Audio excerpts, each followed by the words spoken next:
Today on Rambling About Cars, Super Bowl commercials are upon us, and we're going to talk about some. We're going to talk about some of our favorites. But first, how about BMW news? How about Subaru news? How about Chevrolet news? How about Mustang news?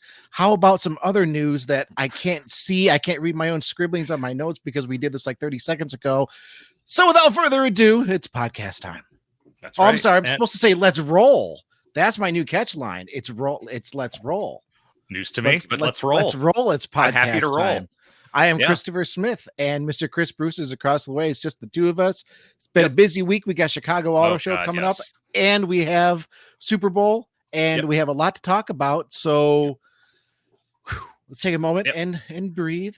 And for all those rollers out there, like, subscribe, comment. We love all that stuff. So all of that good stuff. And in case you missed it last time, coming up here in just a few weeks, we don't have the date absolutely finalized yet. We're going to be doing Rambling About Cars live. That means we're going to be recording the same time we always do, Wednesday evenings. But if you're with us on YouTube, Facebook, Twitter, any of those platforms, you can join in live. You can join in on the conversation with us. You can comment. It all comes through our special streaming thing where we can see your comments. You, Ramblers, are our future guests, and we're very excited to be doing that. Look for that coming just in the next few weeks. We're going to give you a big heads up when we have the exact date. And for those that are listening on one of the many streaming audio platforms, you can still get the podcast just like you always do. Same time, same place. You can listen in. Still going to come out. The recorded version will still be out on Fridays. Live version will be out Wednesday. So definitely want to stay tuned for that, and stay tuned for the Super Bowl commercials, because that's going to just be a really great conversation. But first, let's talk about the Volkswagen Atlas. What do you say? The 2024 Volkswagen Atlas. Absolutely. And Atlas Sport, we should say. And Atlas Cross Sport. Yes. We're going to be piecing our way through this a little bit, Ramblers, because as we're recording, this is very, very fresh news for us. We just got materials just a little while ago. It debuts on February 9th, which would be a day ago as you're listening, for the Chicago Auto Show. We didn't know this was coming. Nope. It kind of came in as a surprise, but in retrospect, I mean, there was the Chinese version. I can't remember, the VW Terramont, I think is what it's called. That's released that's for the Chinese market. It looks very similar to that. VW is calling this a major refresh, not a new generation, a major refresh. It's coming to the Atlas and the Atlas Cross Sport. Of course, the Atlas is the 3-row SUV. The Cross Sport, slightly smaller 2-row SUV, a little bit more sporty. The crux is you do have some minor updates on the outside. Up front, very minor. But on the inside, it's basically a whole new can of worms. Inside is fantastic, and you need to go to Motor One Podcast on YouTube to see what we're talking about, or go to motor1.com. You can see our debut article there. On the outside, just really quick, you still have that familiar Atlas look. The grille now gets their big, it gets it like just a big LED daytime running lamp surround. There's a light up badge in there. So, I mean, it's kind of a trend with cars, getting sort of that unibrow look going across the front. I was wondering if you're going to use that term. Our pal Adrian, that's what he calls it. The unibrow. Images in, he's like, the Atlas has a unibrow now. The unibrow look. And Volkswagen, like I said, they make it a point to say this is a major refresh, not an all new vehicle. So the platform underneath is still the same, but power wise, the only engine available now is a 2.0 liter turbo. Makes 269 horsepower, 273 pound-feet of torque. Goes through an 8-speed automatic. That's the only way you can get it. It's available front-wheel drive or all-wheel drive. That engine replaces the VR6 and the previous 4-cylinder. That's the only powertrain that you're going to have. The new 2-liter turbo. Yeah. Right. I mean, 269 horsepower, 273 pound-feet of torque. That's going to be plenty, I think, for most people. But should we, pour one out for the VR6? I was reading up a little bit. It came to the U.S. in 92 model year was its first year in the U.S. And obviously it evolved and, they did a 24-valve version and stuff like that. But it stuck around, Volkswagen, they kept that engine going. Apparently it's still available in China on the Audi Q6 in the Chinese market. So the VR6 isn't dead yet, but it is It will now be gone from the US. I was never a big Volkswagen enthusiast, even though I once owned a Mark II GTI. Never really just got into the car, so I might not be the best person to say let's pour one out for the VR6. But I will say I think they sounded great. They had good performance. I know there are a lot of Volkswagen enthusiasts out there that appreciated that engine. So yeah, tell you what, raising the glass wherever you're at in Rambler Land, raising the glass for the VR6. Here's to your VR6. Now back to the new Atlas, though. We should say to the new Atlas. We talked about the outside and the engine. Bruce, yeah, I was going to touch on the inside. So you want to run us through the inside? Yep. So Audi, I had Audi on the brain. Volkswagen is touting that it has some nicer materials in there now. So they have a leatherette that is on the dashboard and center console. Soft touch leatherette. I love how they say that. Also, ambient lighting is available, and you can have up to 30 colors to choose from, so you can cycle through. So, do you want it to be blue tonight, or should it be red, or you can play. It's kind of like my office here with all of my various LED lights. I can just get it going down here. So across the board, there is a 10.25-inch digital instrument display. So that's pretty good size. And also a 12-inch infotainment screen. So big screens. And you can get up to 8 USB-C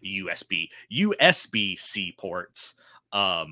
So basically everyone can charge things. 6 of those ports are standard, but you can get up to 8.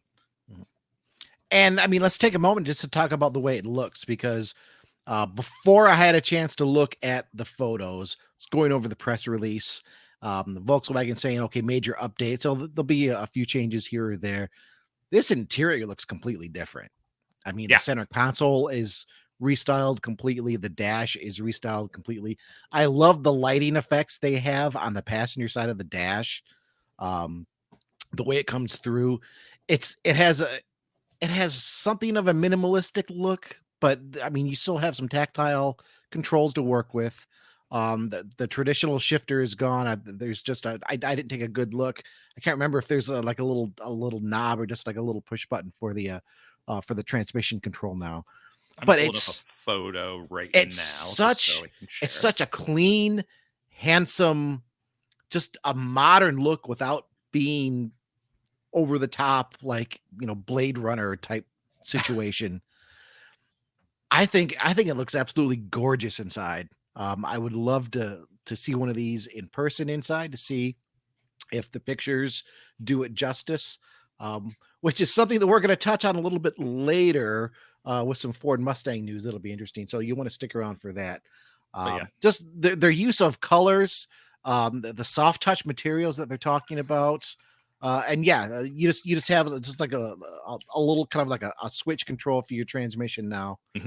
Yep. And then you can kind of see that ambient lighting where in the image we're looking at here, it's purple. But like I said, you got 30 colors to cycle through, so you can find the right one for your taste at the time.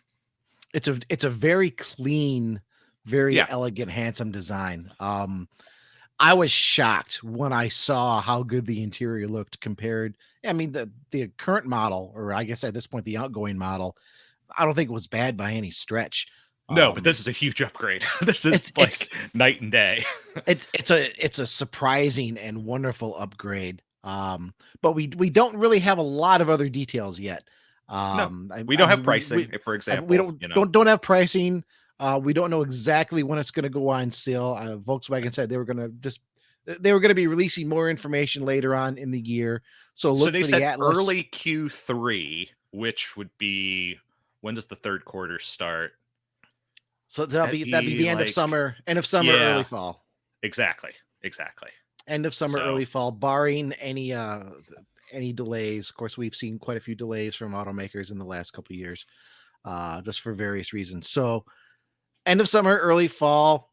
There'll be more information available on this as we get closer to that date too. But for right now, we'll know more about packages and trim levels and all that sort of stuff. Right now, they're kind of giving us the overarching info, so that's what we're looking at here. But what we can see, it's pretty, can't really complain. Like we're saying, the interior is a huge upgrade. The exterior, you know how our buddy John Neff, he always loves like super tiny exterior tweaks because he thinks automakers put too much money into it. So apparently Volkswagen thinks so too, because leave the exterior alone and make the interior better. Well, what made this a little confusing for us, or at least for me specifically, um, when I first learned, okay, Volkswagen is doing something here, they dropped a little teaser. It's like, well, it's related to the Atlas and the Atlas Cross Sport. The Atlas Cross Sport is right there in line for a mid-cycle refresh. You see that usually about 3 to 4 years. The Cross Sport debuted in the US in 2020. So that's right in line for a mid-cycle refresh. The Atlas, however, the 3-row, that debuted like 3 years prior, for the 2017 model year, and it was updated in 2020. So it's like, okay, we have one that's due for a mid-cycle, one that would technically be just about at the end of its lifespan. What exactly are we seeing? So calling this a major update, hey, pretty smart, Volkswagen. It fits. I think it fits because, like we said, the chassis, the underpinnings, all the same. But that interior, I'm going to be talking about that interior for a while. Hopefully you don't think of me as a broken record here, but yeah, it's gorgeous. Especially as we move on. Yeah, let's move on to a vehicle that is all new, but to look at it, you might not realize it at first. And that is the 2024 Subaru Crosstrek. And it still rides on a version of the Subaru Global Subaru Global platform. I can't talk tonight, but this one they are now saying is 10% stiffer, so a little bit stiffer. Subaru did not put out dimensional information, at least as far as I saw, but just looking at it, it looks like it's the same size as the old one. Well, if we go by the version that was released late last year, or no, midway through last year, thereabouts. Of course, we're talking about the next generation, the new generation Crosstrek. It actually debuted several months ago for Japan. This is the US debut. The Japanese model, I think, was listed like a half inch or just like an inch longer, so just a little bit longer. Which is curious because do I have the number written down here? I don't have the number written down in front of me. The cubic feet cargo space is a little bit smaller on this one for the US market than the outgoing model, despite it being a little bit longer, which I found interesting. But we're talking about just, I mean, very small numbers. Sure. But yeah, so this is Subaru's smallest crossover. It slots below the Forester and the Outback. It's at the bottom of the rung, below, Ascent, Outback, Forester, Crosstrek. Let's go through some technical information since I have it here. Sure. So you get 2 engines available. You have a 2-liter flat 4 that has 152 horsepower and 145 pound-feet of torque.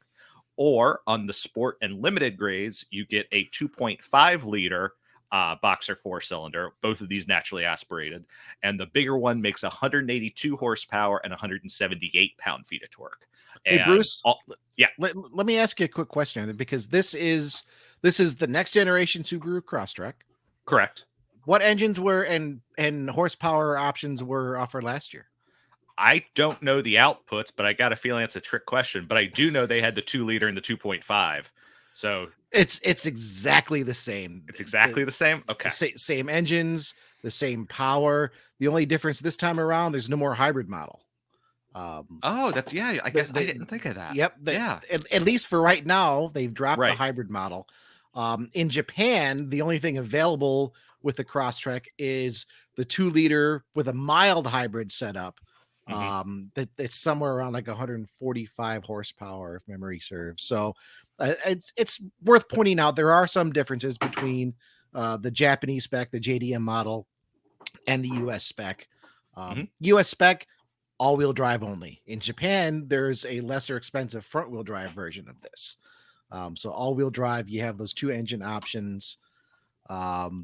But I mean, it's otherwise it's the same vehicle that we saw a few months ago. Yeah, Obviously, completely restyled inside. It's got that big 11.6-inch portrait-oriented touchscreen, which I think this Crosstrek looks better than the one it replaces. certainly on the inside it does. Like It outside does is on the kind of a inside. wash. Like you kind of have to know what you're looking for to discern them on the outside, Mhm. or at least in my opinion. But inside, again, we're talking about big interior upgrades. And actually, the next vehicle we'll be talking about also big interior upgrades. Mhm. So yeah, 11.6 inches. I'm pretty sure I would have to look it up, but double check. I'm pretty sure this is the same screen that's in the Outback that my wife drives every day. And that's a pretty nice system. Not Mhm. perfect, but pretty nice. Right. And that's the optional. I think 7 inch is a standard Yeah. size.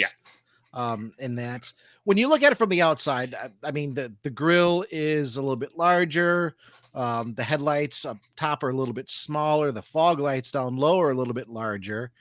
From the side, in profile view, it still has that plastic trim, the kind of rugged looking plastic trim around the wheel wells.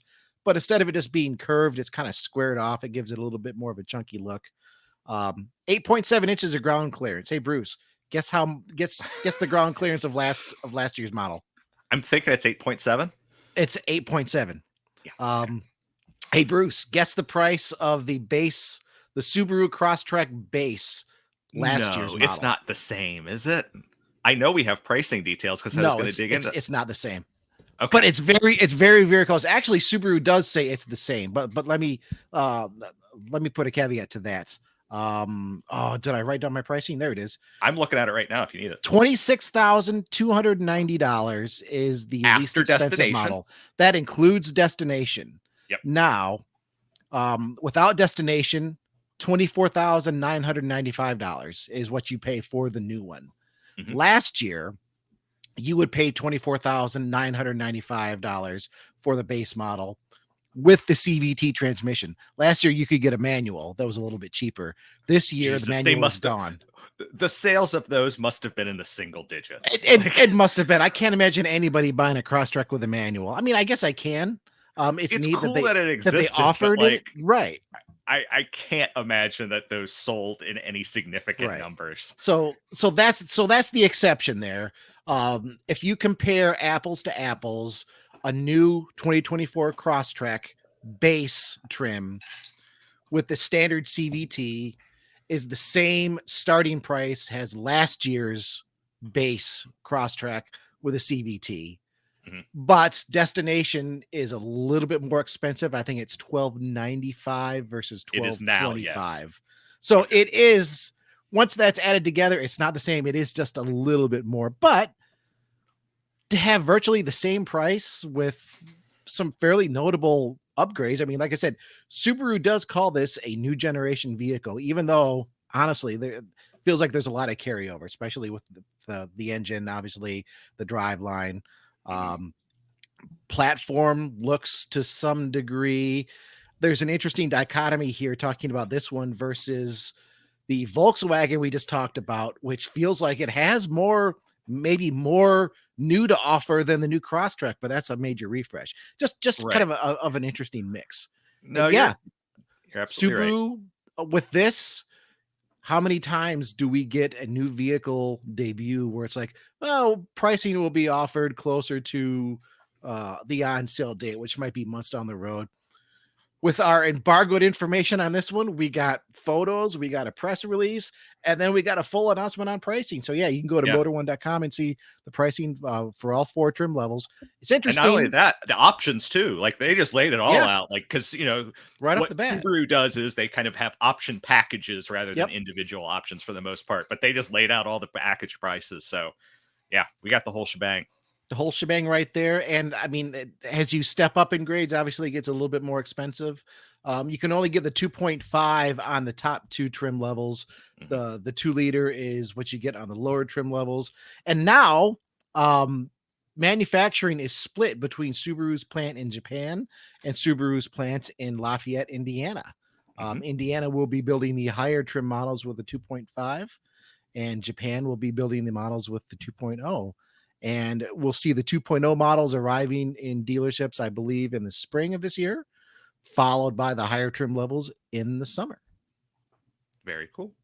So, And yeah, a little bit of SUV talk there. How about that? we got more I'd SUVs still to take, talk about, man. we got more to talk about. I'd still take that Atlas with that gorgeous interior.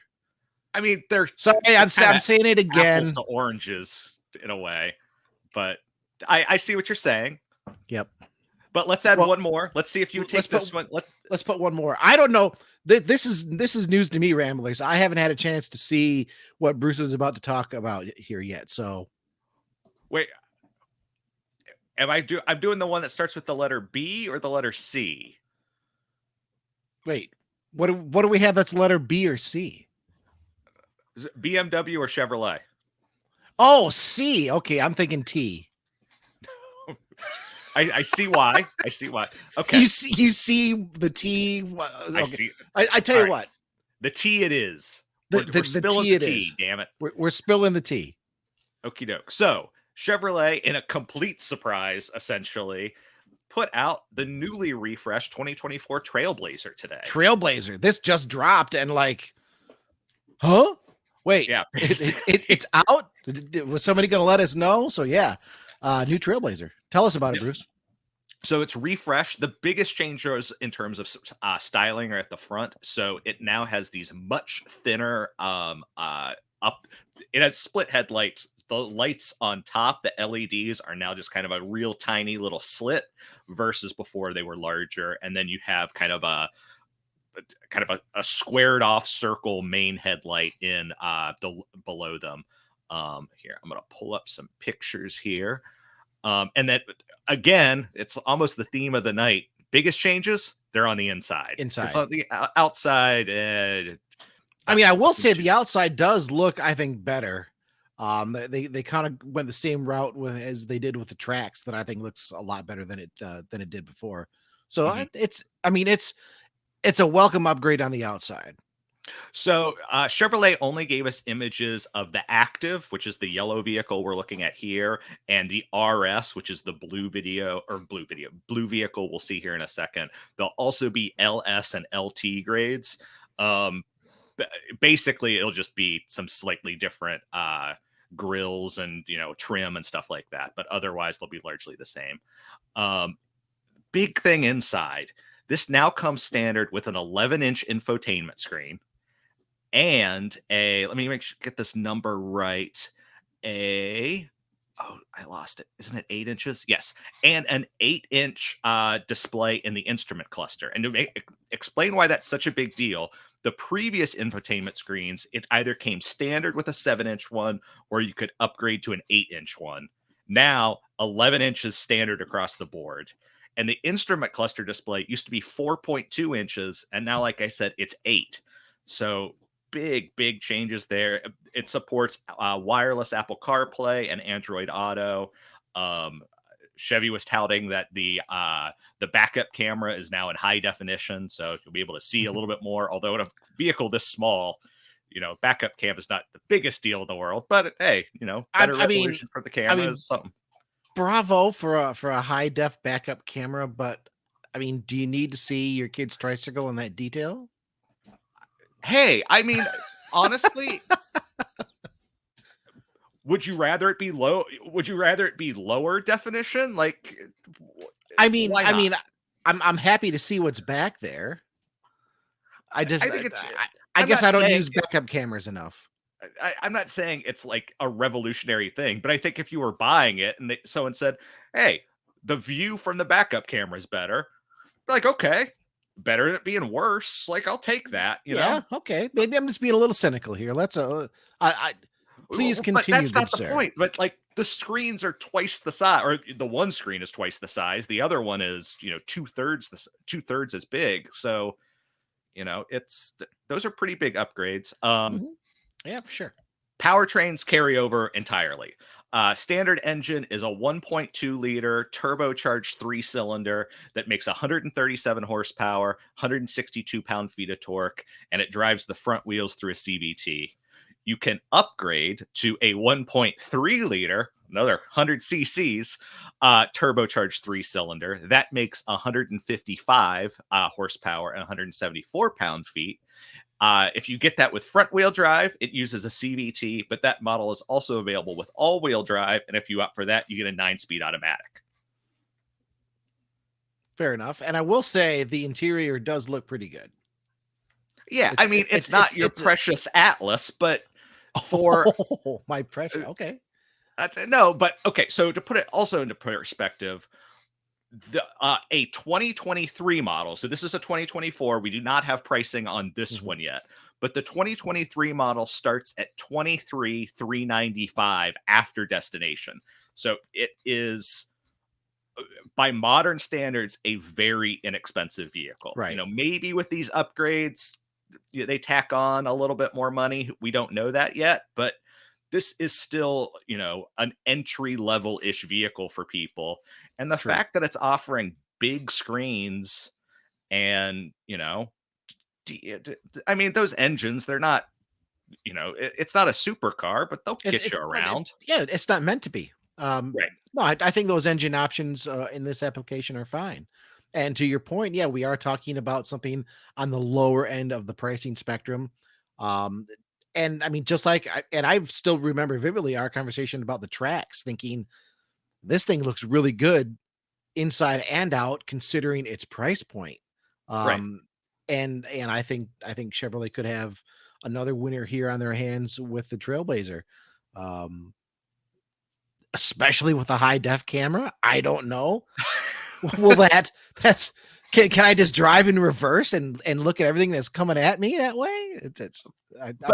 I'm being a little silly now, but I think for this price point, an 11-inch infotainment system as standard is pretty good. That's really good. Because here's standard, what we're looking that's at really here. Good. You know, I am unclear with the instrument cluster whether that 8-inch is standard or only on higher options, but the infotainment definitely they say is standard. So standard, you're still getting that kind of look. It's hard to complain. You know, here's a little conspiracy theory for you. For how many years were we seeing automakers stepping up their transmissions, putting more gears and more gears? Well, I've got a 7-speed. Well, I've got an 8-speed automatic. I've got a 9-speed automatic. No, I've got a 10-speed automatic. Now it's all about the screens, right? I've got a 9-inch screen. I've got a 10-inch screen. I've got an 11-inch screen. What hasn't changed? Gears in the transmission. Well, this one, you can get it with a CVT. So it has infinite gears. Oh, it has all the gears. Well, no, technically it has no gears. It just has infinite range. True. But yeah. This is a wacky rambling about cars, Bruce. What happened to us today? You and I were talking before the show. We're both a little wonky at the moment. It's when you put Chicago Auto Show and Super Bowl together. Yeah. We're busy boys this week. But it's good. It's a good kind of busy. Totally. So that's the new Trailblazer. It's an entry level vehicle, but honestly, it's a nice entry level vehicle. You wouldn't,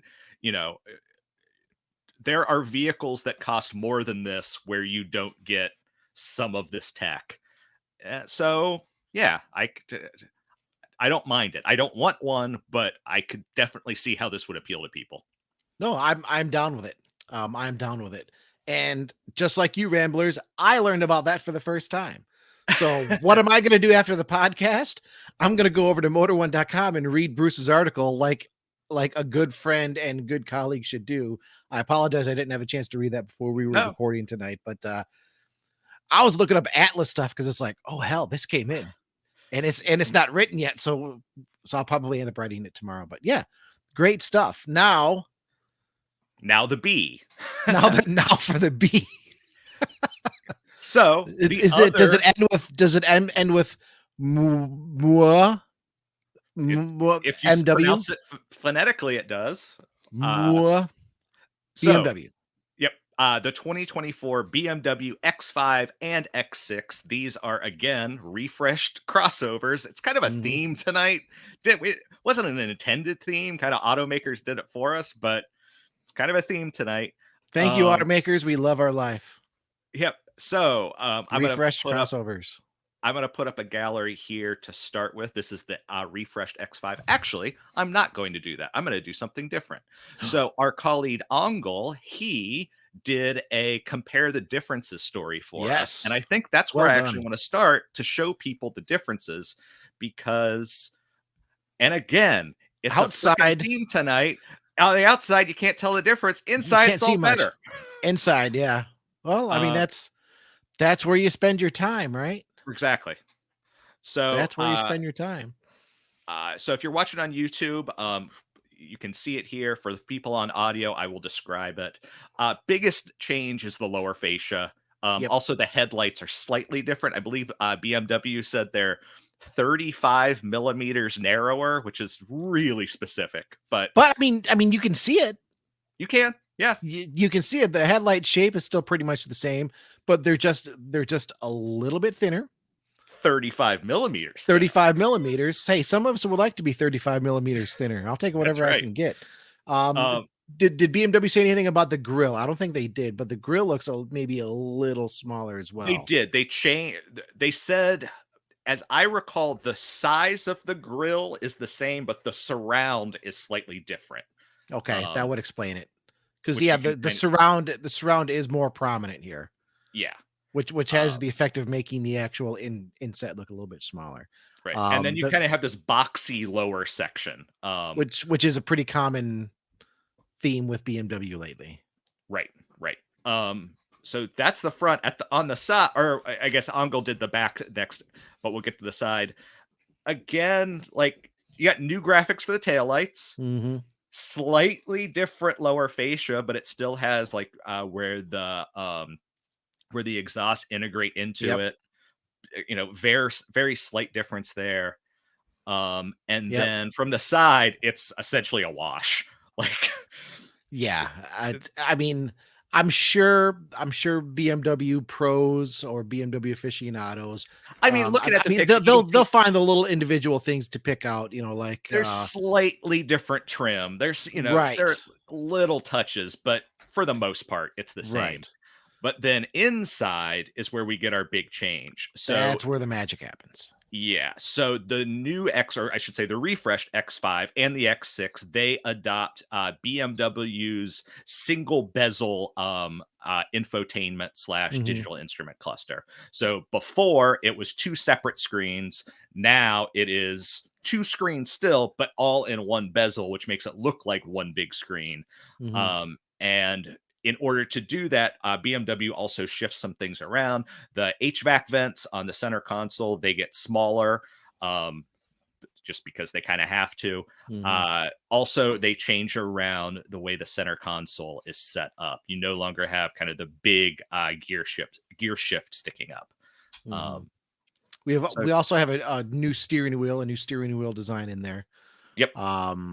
And there's also some changes under the hood, though. Am I correct? There are quite a few changes under the hood, funnily enough. Here, let me get this slideshow going so everyone can see everything. Actually, I will go ahead and throw the X6 up here since we were just looking at the X5. Of course, the X6, the swoopy version of the X5, but it's still basically the same changes going on in there. Exactly. So let me get this going, and then I'll describe the powertrain changes because there are a lot of them. Cool. So you have all X5 and X6 engines now have electrification. So the version in the 40i is now a 3-liter turbocharged inline six, which it was before, but it now has mild hybrid assistance with a 48-volt system. And that gives it an electric motor that makes 12 horsepower and 147 pound-feet of torque. So between the mild hybrid assist and some changes to the engine, it now makes 375 horsepower, 383 pound-feet of torque, and that's up over 335 horsepower and 332 pound-feet of torque previously. So pretty big gains there. And yeah, that mild hybrid assistance. Also, The V8, the 4.4 liter twin turbo V8, it also gains mild hybrid assistance. However, it was interesting when BMW put out the numbers, they did not indicate that it changed the output at all. So I don't quite know how that works. But finally, and this is kind of the most important of the bunch, the xDrive 50e is the new plug-in electric vehicle version. It replaces the xDrive 45e. So you get that turbocharged 3-liter inline six, and you get a significantly more powerful electric motor that can make up to 331 pound-feet of torque temporarily. It makes 280 just generally. That gives you 483 horsepower versus 389 horsepower previously. So big changes there. Healthy jump there. Yeah, the refreshed model can get to 60 miles an hour in 4.6 seconds versus 5.3 seconds before. So what is that? That's just over half a second no, it's like 7 or 8 tenths of a second. And the battery also significantly larger. Yes, this impresses me more than anything, honestly, on this. The net capacity of the pack is now 25.7 kilowatt hours. It was 17.1 kilowatt hours before. And BMW is estimating the range purely on electric power to be right around 40 miles. So for a big vehicle like an X5, 40 miles of electric range, that'll get you pretty far. That'll get you a long way. And I saw that, and it started to get me thinking about plug-in hybrids, I guess maybe in a slightly different way. And maybe subconsciously, this has even been going on for a while. Because I'm all behind electrification. I'm all behind electric vehicles. And I still like my combustion vehicles. And I recognize, I think like a lot of people, that it's still a work in progress. I mean, we've been seeing a lot in the news lately about issues with charging stations. Some charging stations not able to fast charge properly, some vehicles not able to fast charge properly. And I think plug-in hybrids are a really, really good go between right now until we get things dialed in. And when we see a vehicle like BMW is doing here with their new plug-in hybrid for the 5 and 6, X5 and X6, sorry. There is, at this point, there is no plug-in hybrid X6. The plug-in hybrid it's just on the X5 for right now. Yes. Okay. That could change. We don't know. Obviously, the two vehicles have enough in common that it's conceivably possible. But BMW is not saying that there's a plug-in hybrid X6 on the way. So clarifying that. Yeah. Thanks for the clarification there. I'd missed that part. Having something like this with 40 miles of electric only range, that's going to cover a vast majority of people's commutes. Yeah, back and forth to work, 2 ways even. I mean, conceivably, if there are some people that are living 40 or 50 miles away from their work, obviously it's not going to cover for them. It's going to cover half the commute. And you're going to save a lot of money on fuel costs just there alone. But and then maybe, you turn around and maybe I'm crazy here. And part of the, let me just put it out there and get your opinion. So BMW gave us pricing on this. So the xDrive 50e, which is the plug-in hybrid we're talking about, after destination, it is $73,495. That's a chunk of change. Sure. But let me put it another way. The base model X6 with the turbocharged 3-liter, but without the plug-in hybrid, is $74,895. So what is that? About $1,300 more expensive. So you could have a more powerful, you could have a plug-in hybrid with more power, the ability to go electric in an X5, or pay $1,300 more and get a less powerful X6. I mean, you're paying for the quote unquote coupe version, right? That's the sleeker looking one, which I never really got on board, especially with BMW's coupe SUVs. I always thought they looked a little awkward. I would happily drive the X5 over the X6. And to your point on pricing, there are a lot of plug-in hybrid vehicles that are offering fairly substantial electric only range right now that are still well below a lot of full electric vehicles. Obviously, you're getting True. much better range on a full electric vehicle, but if you do have a bit of range anxiety, or if you do find yourself doing fairly regular longer distance trips, um, I'm starting to think a plug-in hybrid with 30 to 50 miles of electric only range could be a great solution for a long time to come, because Or I that's think going to about cover a that. vast majority of your commutes and just daily errands. And then if you're venturing 100 miles away from the house, okay, you'll use a little bit of gas, but Sure. you'll be able to do it, and you won't have to worry about, okay, is this charge stop one going to be functional? Mhm. Two, is it going to be open, or will there be somebody charging? Three, am I going to have any issues with the charge? You can pull into a gas station just like you've always done, gas it up, on your way again. That could be a really good solution for many years to come here, until And the electrical systems are and the charging network is really dialed in. and I know for someone like you, for example, you live in a somewhat rural Oh, area. I'm very rural. So you don't have to worry about having a place to charge nearby, because let's say you go and you use 35 miles of that range, you can come home and plug it in at home Mhm. and recoup that as well, which you could do with a regular EV, but still it does seem like a, for some folks it's going to be a good compromise, I think. Right. No, I mean, I'm just thinking of my situation here. To get to the smallest town, where there's a grocery store and like a couple of restaurants, it's a 20-mile round trip, 10 miles in, 10 miles back. To Okay. go to a slightly larger town, that's now 20 miles one way. So that's a 40-mile round trip.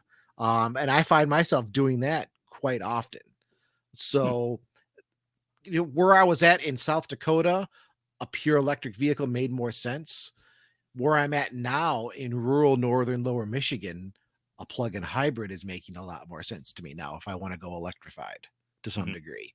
Yeah. Now the plug-in hybrids that are offering 10, 15 miles of electric only range. I mean, it's a little bit, but I'm starting to feel like it's being advertised as a little bit more of a novelty as opposed to something truly that functional. Hmm. But again, that depends on your location. Right. If if it's only a couple miles to the grocery store for you, that can work. You could do a lot of driving on electric power alone. And of Right. course, there are some plug-in hybrids like we're seeing with some of the AMG models where it has nothing to do with electric No. only range. Sure, you could drive 6 miles on electric power if you really wanted to. It's there as a performance enhancer, and Exactly. that's a completely different category. Yeah. Seeing this vehicle, that SUV at that price point with 40 miles of electric only range, impressive performance, and the ability to just gallivant across the country like you would any other, century old combustion powered vehicle, Hmm. that makes more and more sense to me every day. Yeah, I think you and a lot of other people are going to feel that way. Yep. What do you feel, Ramblers? Email podcast@motor1.com. Comment. You can comment on our article that goes up every Friday at YouTube that summarizes every podcast every week. You can also comment on our Motor One Podcast YouTube page. There are all kinds of ways you can get a hold of us. And Smith, did I I've got miss a big. vehicle, or You did. is it We that got time? what we've got one more, and I've got good news. It's not a refresh crossover. We're gonna do one more vehicle and then we're gonna talk some comments. Yes, absolutely. Oh my god, that's right. We have Yep, we have some Mustang news to talk about. we do. For You're shame Mr. on me, I Must. have a Mustang in the garage. Come on, Smith. So, Ford showed off the interior of the Dark Horse Mustang, or the Mustang Dark Mhm. Horse, I should say. Specifically, the appearance package that's going to be available for it. And they only gave us 2 photos of the interior, so I'm going to zoom into those real quick. But that package is going to include an anodized titanium gear shift knob for models with the manual gearbox, and that's in blue. And then you get a ton of other blue details throughout the interior, including Recaro seats and stuff like that. So I do not, I have to say, have it all memorized. So I am going to be reading from our own story about this because there's no way I could remember it all. So your Dark Horse appearance package, you get, let me keep scrolling here. You get bright indigo blue stitching on the dashboard, door card, center console, and the gear shift boot. You get a leather wrapping around the parking brake, and it also has an anodized lever on it. You also get that blue anodized gear shift that I just showed you. Recaro seats in deep indigo blue with bright indigo blue stitching and black center sections, and deep indigo blue seat belts and seat perforations with blue accents. So a whole lot of blue is what I'm saying. You get all the blue. You get all the blue. And Bruce, could you do me a favor? Is there a specific image that you can just kind of click on and bring up so we can get a nice clear view of that? So there's that. Okay, hold on one second. Let me get the other one. Because I mean, obviously Dark Horse it's a special Mustang trim. Right. And that's probably the best picture. I mean, I think it looks fantastic on the outside. I think it looks fantastic on the inside with those screens. Curiously, this week we also received some spy photos, and I say spy photos. I'm using air quotes when I say spy photos because the car is already debuted. It's not in dealerships yet, but one of our photographers, I believe, over in the Detroit area, saw an EcoBoost Mustang, one of the lower trim level Mustangs, for 2024 out and about, and managed to get up close when the car was parked and just take some photos of the interior. Now, the car debuted back in, I think, September. And right. Ford, I mean, we had quite a few images of the interior, showing the upper level trims. There was one rendering, not an actual picture, but an artist rendering. It looked fantastic, but it was a rendering showing what you would consider more of the base model interior. Now, Ford's the Mustang has dual displays. There's the display for the driver. There's the infotainment display. On higher trim levels, they're integrated into a single screen, but on lower trim single levels, bezel, you should say. Yeah. Sorry. Yeah. Single bezel. So it gives it a nice clean look. On the lower trim levels, you just have those two screens standing alone by themselves. And obviously you have the cloth interior. It's the lower trim level. We got our first real world look of that this week. And Bruce and I were talking before the podcast here, being an interesting take to look at them kind of back to back here. And we're looking right now at obviously one of the higher level trims with the two screens integrated into a single bezel. It looks pretty good. Bruce, by chance, do you have the spy photos there? If not, I have them queued up and ready to go if you need. Go for it, because I have tabs a go right now, so it'll be a lot easier if you got it. Well, if you want to vamp for me here while I bring them up, absolutely. I found it to be a very interesting dichotomy here. Just as a refresher for anyone out there who might have missed out or didn't follow the Mustang news, the Dark Horse is going to be the range topping model when it arrives. So it's going to sit even above the GT. It's going to have 500 horsepower. So it's kind of interesting that 500 horsepower from a naturally aspirated V8 in a Mustang. That thing is just gonna be hot, I think. Meanwhile, the base model, and I said when we started this, I said, Bruce, I'm not going to trash on the Mustang because it's still a neat car. Also, this is a pre-production vehicle. We should say this is a pre-production vehicle. We can't say, hey, this is what you're going to get on the lot. No. I mean, the car's debut. There's no camouflage or anything on it. But I mean, we are getting a good look at the lower trim level, with its separate screens. And I mean, it just kind of looks like two tablets mounted on the dash, right? You don't realize how much work that single bezel is doing until you see this picture. It's doing so much work. I mean, it's not ugly. And again, this isn't a production model. This is going to be a pre-production car. It's not out on dealership showrooms or dealership lots yet.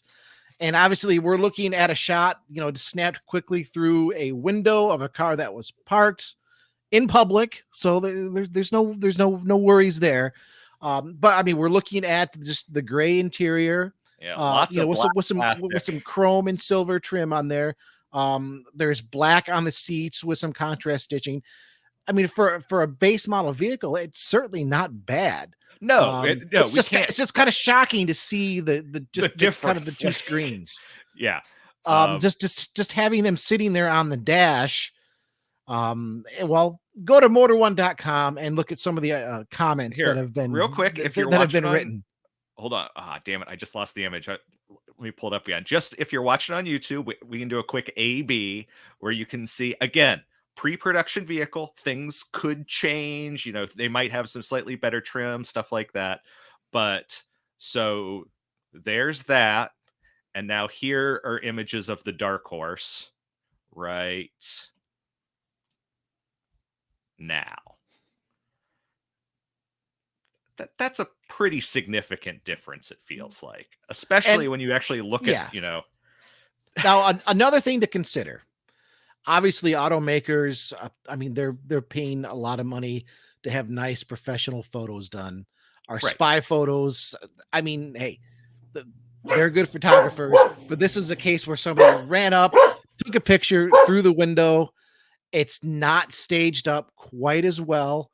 So I want to make sure that we give automakers, and in this case Ford, the benefit of the doubt. We're seeing just a really quick picture on the fly of the base model interior.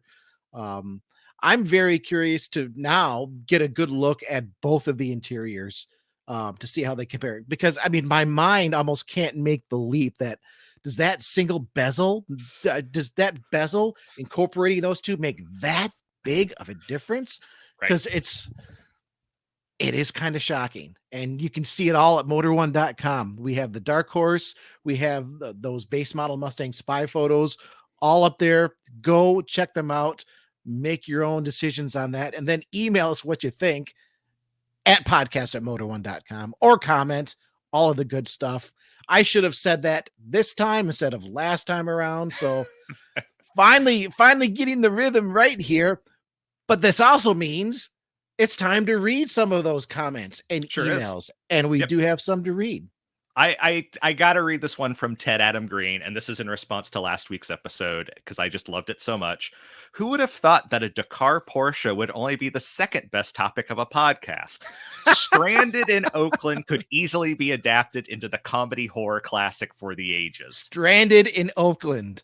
So, and for anyone who, I highly recommend you go back and listen to last week's episode because John Neff has been traveling the country in an F-150 hybrid and a travel trailer, and Oakland was not kind to him.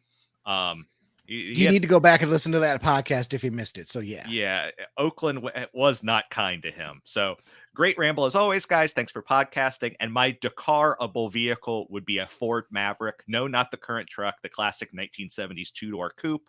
I hope the show is doing well. And did Smith ever pick up a family vehicle? Yes, he did, Ted. Smith, tell him what your family car is. Oh yeah, I thought I you did. I think I went over it in some detail a while ago. I managed to find the only rust-free 2004 Subaru Forester for sale in the Midwest. It's got it just rolled 160,000 miles. I've had a little bit of maintenance work to do on it. I'm going to do a little bit more maintenance this week, but it's running good, driving good. It's just a Subaru Forester XS. It's not the XT, no turbo.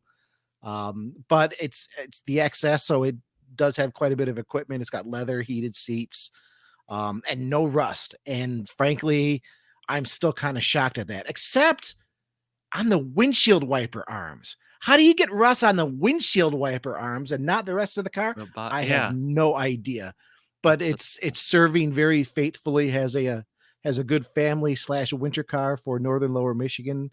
Listening to Jonathan Benson at tirereviews.com on his advice, I picked up a good set of Michelin X Ice snow tires, and I am just unstoppable in just about anything but pure solid ice. So, yep, that's the family vehicle in the stable, and I'm doing some work on it this weekend.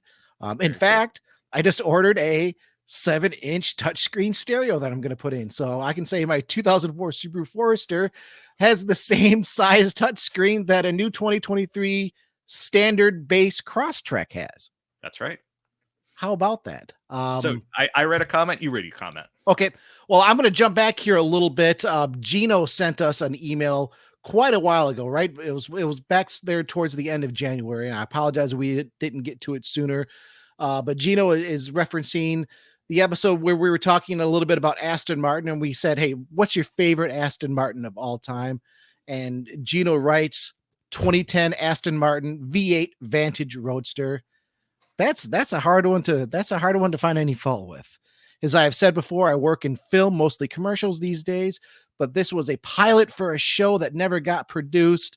And there's a picture, presumably, of Gino here sitting in this 2010 Aston Martin V8 Vantage Roadster.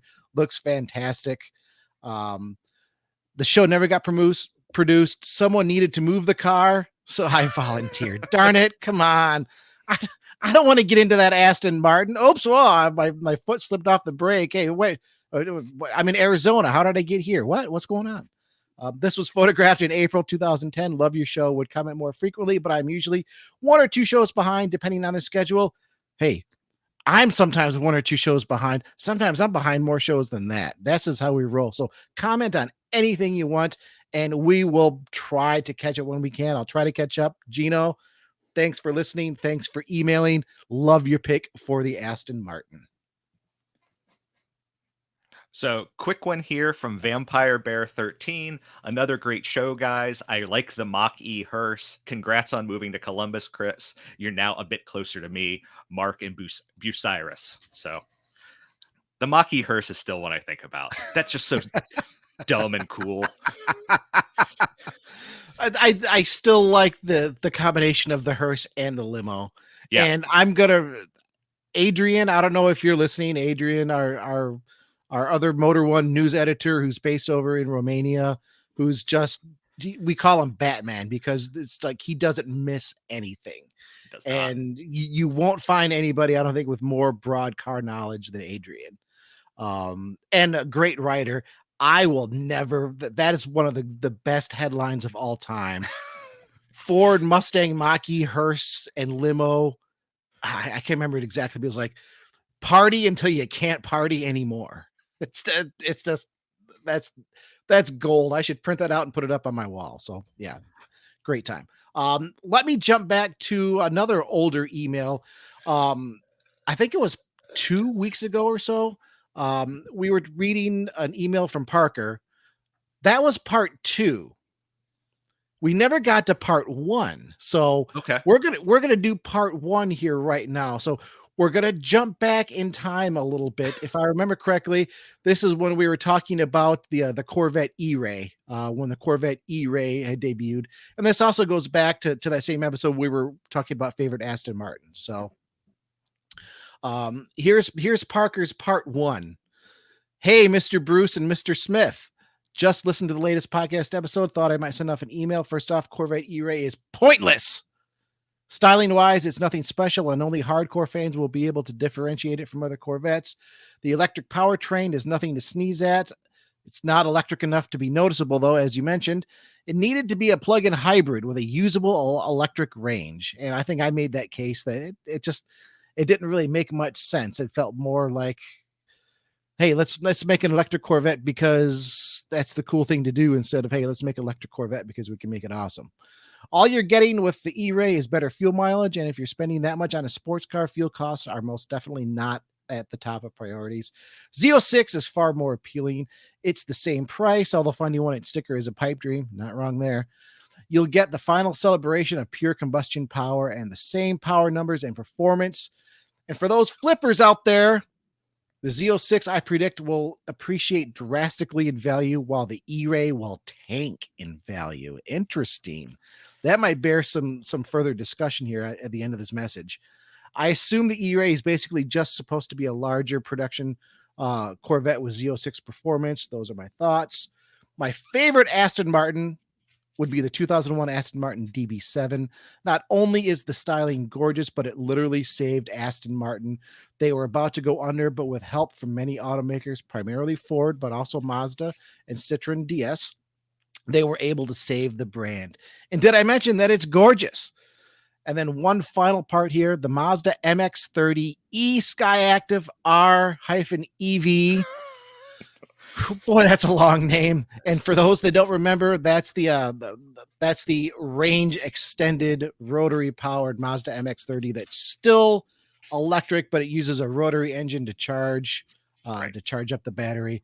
It's a marked improvement over the regular MX-30, and they need to bring it over to the US. I agree, but it also needs to be sold across the US, not just California. It's now a viable option if you want a plug-in hybrid with a rotary engine and be more unique and luxurious than the bread and butter Toyota RAV4 Prime. Overall, a fantastic episode, guys. Keep them coming. Parker, thank you so much for the detailed email. Sorry we didn't get to it the first time around. We've obviously had a lot going on, but I want to jump back really quick to the Corvette talk here. Right. Z06, I think it's a fairly safe bet that Z06 values will go up over time, because it's a phenomenal car with a phenomenal engine coming right at the end of what is probably the end of the combustion era, where the E-Ray will tank. Now, we've had some discussions with the Motor One crew. I know there are some on our team that love the E-Ray that are like, it's like Z06 straight line performance without all the pomp and circumstance of the high revving engine, and not quite as hardcore. What are your thoughts on that, Bruce? Do you think the E-Ray is will just be kind of left to rot, so to speak, or will it go up in value too? A couple things. First off, Brett at T Evans, who's been on the show before, are the only E-Ray defenders in the office, as far as I know. So I guess it's good that you're asking me this. Saying that the values are going to tank, I don't know I don't know that I agree with that. I do agree that Z06 prices are going to go up simply because it's practically going to be the last of the line. What I think might happen, though, is that the E-Ray gets kind of left behind if what we are hearing about Corvette stuff is true, where, allegedly there is the Zora that it's eventually going to come, and it's going to have the hybrid powertrain and 2 turbos. And then once that happens, I wonder, you have a Z06, allegedly there's a ZR1, and then the Zora. I wonder how much the E-Ray is really going to fit into that. But yeah, my argument, and this continues to be my argument for the E-Ray, is that I am probably never going to take if I were going to buy a Corvette, I guess it would require a significant change in lifestyle for me. But as I am right now, I'm probably not going to the track. Maybe I would go once a year. And the more pliant suspension, the better fuel economy, the fact that you're just as quick. Yeah, I know, 1/10 of a second quicker, which is, basically nothing. I see a lot of reasons for me to choose the E-Ray over the Z06.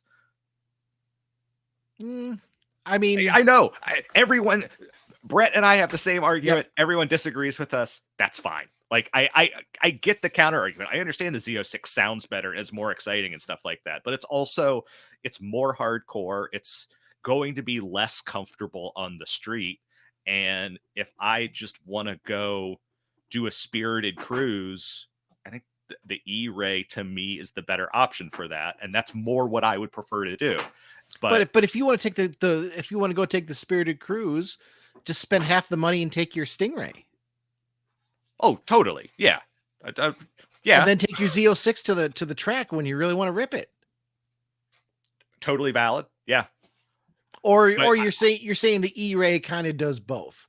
If you wanted to go to the drag strip and rip it, yeah. Or you could track the E-Ray. You could take the E-Ray to a track. It's not going to be. You could certainly. It's not going to be quite as tossable as Z06. But exactly.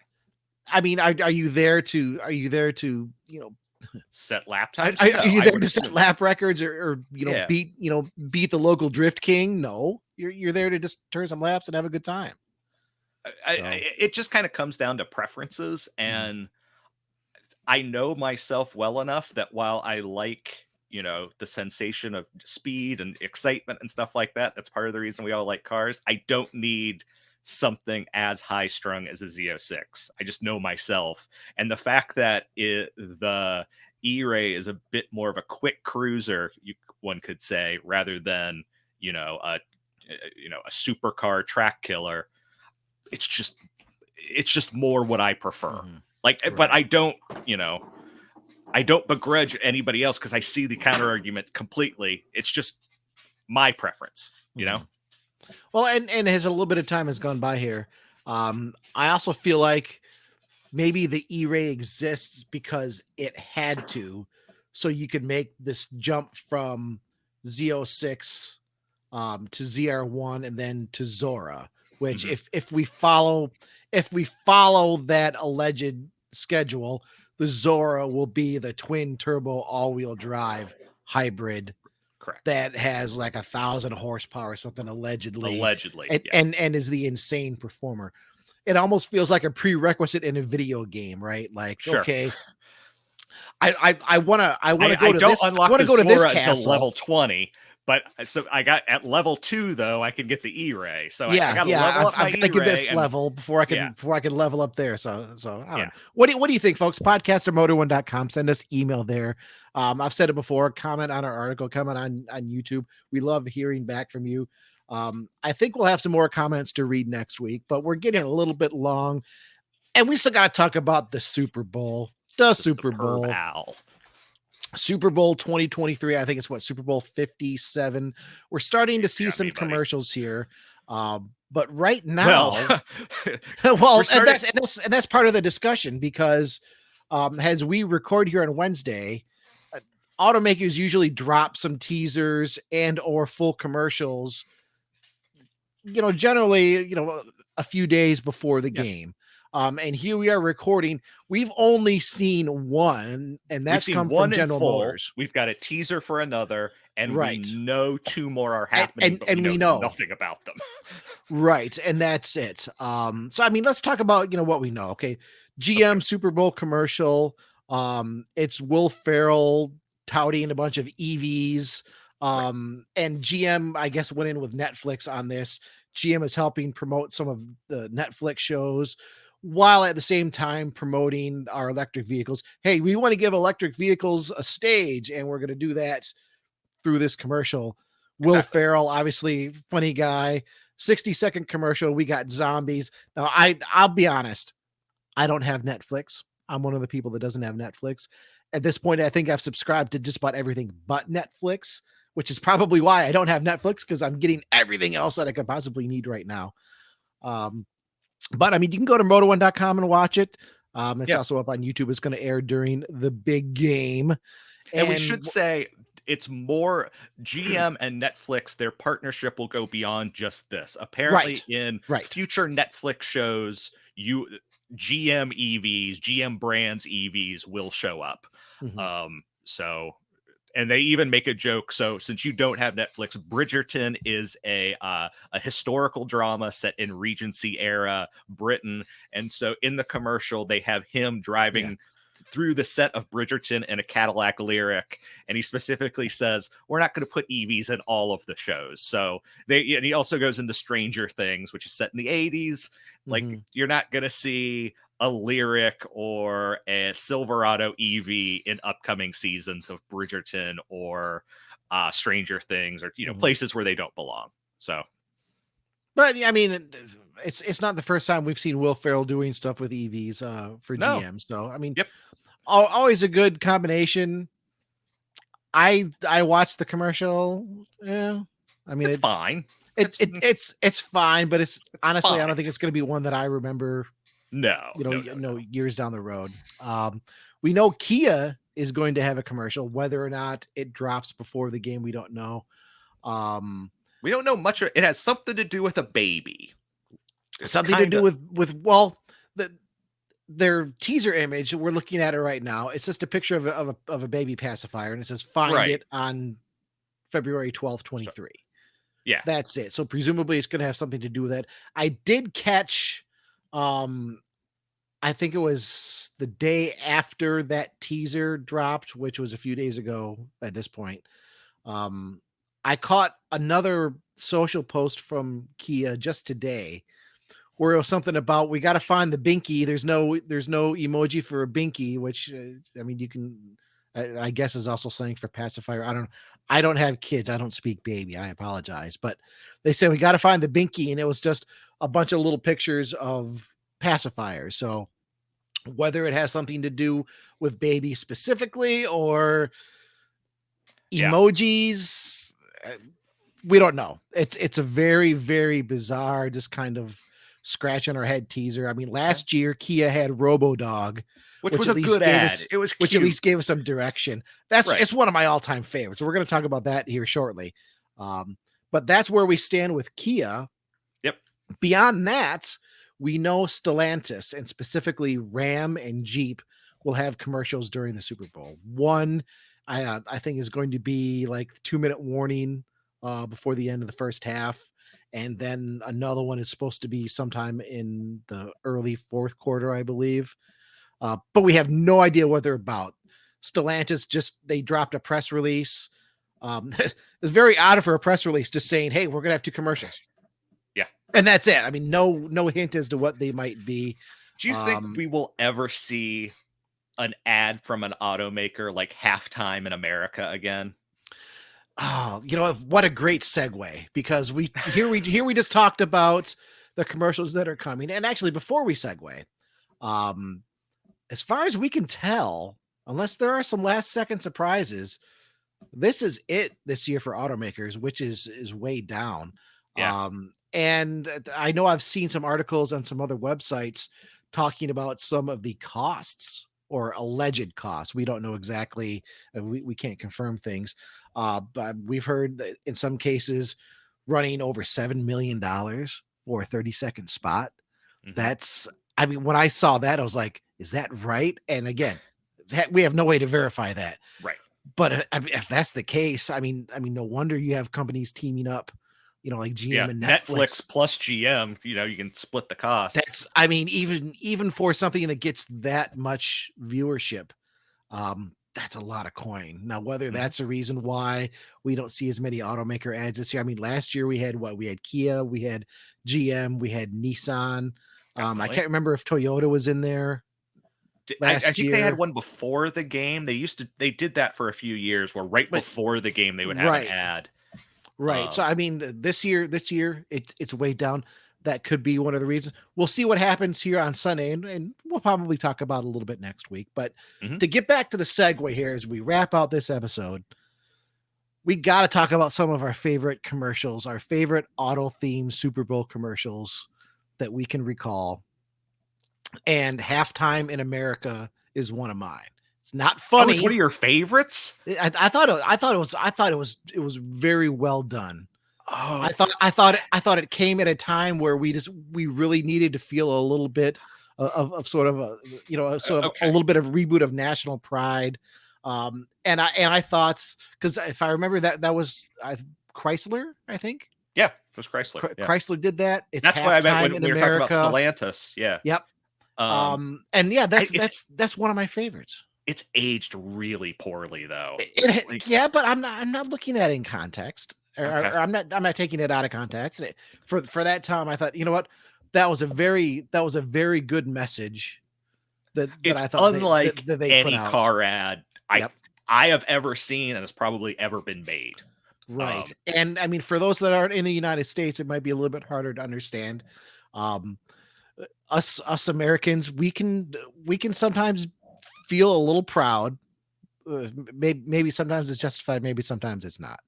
Not we should also describe the ad real quick, since we can't show it. So it was Clint Eastwood, and kind of the refrain throughout it was that it's halftime in America, and it happened at the absolute doldrums of the financial crisis, where just things were terrible. Things were terrible. He's basically, and essentially it's halftime in America. The game's only half over. We're not out of this yet. We've gone through so much before. And we're all here together. We're all taking, it's like it's halftime in America right now. The entire country is taking a pause. Mm-hmm. And whether you're with a group of friends, whether you're with family watching the game, even if you're not watching the game at all, you probably saw the commercial. There is just this kind of moment of, okay, we're in this, we can do this. And I thought it came at a very good time. Yep. My all-time absolute favorite, bar none, is Ridley Scott's Nissan 300ZX ad. Are you familiar with that one? You need to refresh me on that, because I didn't recognize it at first, but then when you said 300ZX, I was like, okay, I think I remember this one. So it's when the Z32 just came out. Mm-hmm. It is a guy who says he's dreaming and he's running away, and it starts out where I want to say he starts out and he's just running away from dogs. And then some guys all dressed in black on black motorcycles start chasing him, and he's in the 300ZX, and he starts to go faster, and then a jet starts chasing him in black, and it's right on the deck, and then he says in the dream, and then twin turbos kick in, and he downshifts and like speeds past this jet. And I think it's only a 30-second ad, but it is so good. It is my all-time favorite Super Bowl. It is my all-time favorite Super Bowl ad, let alone car ad. I think I remember that now that you talk about it. I will show it to you after the show. A great ad for sure. We would love to show these here on the podcast, but the American copyright system is broken. Yeah, it'll be sketchy. So if you go to moto1.com, I mean, I think we have some older Super Bowl stuff up there. Search for Super Bowl, you'll be able to find some stuff, especially the stuff from last year. I've got just a short list that I'm going to run through really quick. Okay. Robo Dog last year. Okay, good one. Jumped very, very quickly to like maybe my top 5 or even my top 3. Just because I have absolutely no defense when it comes to animals. You put a little robotic puppy dog on there with puppy dog eyes, and it's like, ooh, it's making a little noise. I have no defense. And then Bonnie Tyler, Total Eclipse of the Heart. Absolutely love that song. One of my favorite songs of all time. So you put those two together. It's the Kia EV6 ad, of course. Robo Dog is the little puppy in the window that's for sale. Sees the Kia EV6 out front with the guy charging it up. Falls in love and is like, that's where I want my forever home to be. Right. And then the car takes off. Robo Dog manages to get outside. Starts chasing it. His battery's getting low. Battery's getting low. Makes this last leap of faith off of a skyscraper. Just about to make it. And then, his battery is dead and he's gone. But then he comes back to life to see the guys charging him back up from the EV6. Oh, it's just, I mean, that's a good one. The only way that could get better is if you had like a monkey on a unicycle juggling something. I mean, that's the only way you can make that ad better. So that's right there. The Melissa McCarthy ad, I think there was Hyundai. I can't remember if it was Hyundai or Kia from back in like 2017 or so, where she was like saving everything. It's like, we got to save the whales. And she's like, okay, let's go save the whales. And it's like, she's on a boat with Greenpeace and a whale comes up and hits her. And she gets like slammed into the side of the boat. And it's just like, ow, and then she's like, we got to save the trees. So she's like, now she's up in a tree, hold on to the tree. Tree gets cut down. She's, I mean, it's Melissa McCarthy doing Melissa McCarthy stuff. Okay. I'm a fan of hers. And I just thought that one was pretty hilarious. I enjoyed that one. I'm going to go back to my list here. Halftime in America. Do you remember? I think this was maybe 2018, and I think it was another Hyundai ad that had Jason Bateman, and he was like the guy in the elevator taking people to. Yes, taking people to the dealer showroom. Yep, and it's like all the levels of hell. Yeah. And trying to say, the dealership experience is just terrible. And if it's not Hyundai, I apologize. I can't remember the specific company. I think it was Hyundai. Maybe it's bad advertising on their If you can't parts remember the if I band. can't remember what it was, but it was so good. I mean, it's the one thing I remember there was like one of the floors was like like a vegan olive loaf or something. It's just like, or it's like a vegan olive dinner party or something. And it was just like, oh, okay, yeah, that's that's bad. Number one all time will never. I won't say never say never, but it's going to take something really, really special to beat Kid Darth Vader with the Volkswagen. I mean, this ad is what, 15 years old now or something at this point. Is it that old? I guess it is probably that old. It's getting along there. I can't remember if it was when the Star Wars special edition stuff was done or if No, I think it must have been the prequels. It must have been the prequels. I think it was that. Now I gotta. We'll have to check it. But I mean, if you don't know what I'm talking about, come on, go to YouTube. I don't think we have it on Motor One anymore. So go to YouTube. Looks like it's from 2011. It's Kid Darth Vader. It's this kid in a Darth Vader costume. He's walking around trying to make everything move with the Force, going up. And he's like, I've never seen somebody emote so much in a Darth Vader mask and outfit. You could just see this poor kid is just dejected. And then his dad comes in with the Volkswagen that has a remote start on it. And the dad gets out and walks inside. And the kid goes running up to the car. And dad's inside watching. And the kid puts out his hands, like to do something with the car. And as soon as he puts out his hands, dad pushes the remote start and the car starts. Mm-hmm. And this kid's like, holy crap, I just did it. And it's like he's wearing a Darth Vader mask. You can't see any expressions, but it's like you can see what he's hands down. That's going to be difficult to beat. Difficult to beat. Did you find when it was, Bruce? That one is 2011. 2011? 2011. Okay. So that would be, well, that wouldn't be the prequels. No. I don't know what it. I don't know that it was timed necessarily for anything Star Wars related because it was. I mean, everyone knows who Darth Vader is. You don't need. Yeah. God, I thought it was older than that, but yeah. Hey, no, that doesn't matter when it was. Cool. What are your favorite Super Bowl commercials? You know the drill. Email us, comment, all that good stuff. And remember, we're going to be going live in a few weeks, so keep in touch at motor1.com. If you have questions, email us. Hey, when are you guys going to go live? Where do I need to go? Email us. We'll tell you. Comment. We'll tell you. Keep in touch with the podcast. We'll tell you there as soon as we have the date finalized, but I think it's going to be coming up pretty soon. Yes. There's some back end stuff that has to be done, which is why we can't tell you the date yet because we are not the ones doing the back end stuff. So I'm not going to tell you a date because I don't exactly know when it's going to be, but it's being worked out. So, and it's going to be fun. Oh, totally. Yeah. Look forward to it. But yeah, I think that's our show for tonight. As always, good afternoon, good evening, or good night. We appreciate everyone who listens to the show.